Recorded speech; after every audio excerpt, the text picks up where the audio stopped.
I'm doing a chicken that has cherries to it, mint, apple cider, and honey. It goes all in together. And then to go with it, I've got roots a la cream. And both of them come out of the mid 1700s. Chicken was, throughout the ages, you really didn't kill your chicken until it stopped laying your eggs, especially if you're on the poorer side. On the richer side, they could care less. They'll just, we've got money we can go out and hire and do. Pork, on the other hand, was a poor man's meat, because as any type of settlers or venturers that would come in, they'd always put out pigs around because pigs multiplied quickly. They were self-sufficient, they ate anything, and they would be able to survive on their own, and there was always meat.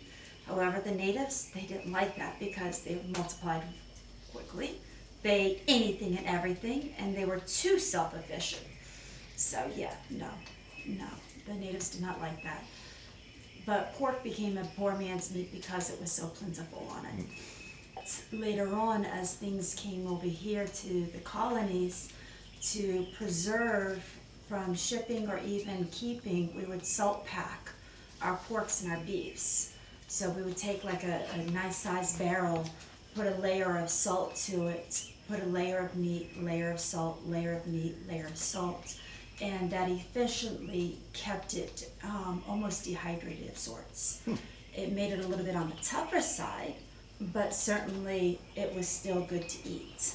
And so the salt will absorb any type of the moistures, and if you're packing it around, you're not allowing any of the bacteria supposedly in. Now, mind you, back then, there's like, they didn't know what in the world was going on. There's some of them that they stumbled upon. If we did this, we don't get this.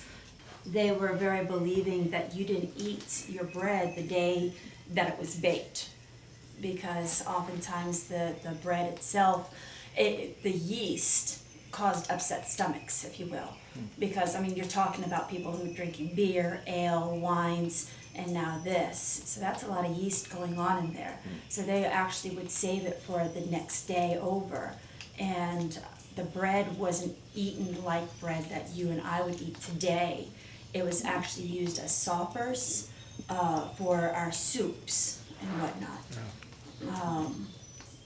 It would go in and help sop it up, and we would use it to eat up on things.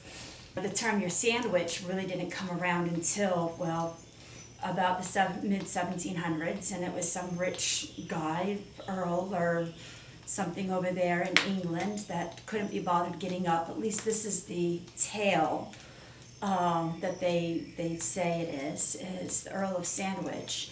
Couldn't be bothered to get up from the gambling table. He says, take a couple of pieces of bread and slap a piece of meat in between and bring it here. And henceforth the sandwich was created. Now mind you, we were always eating sandwiches, we just never called them that until then. Right. So, yes.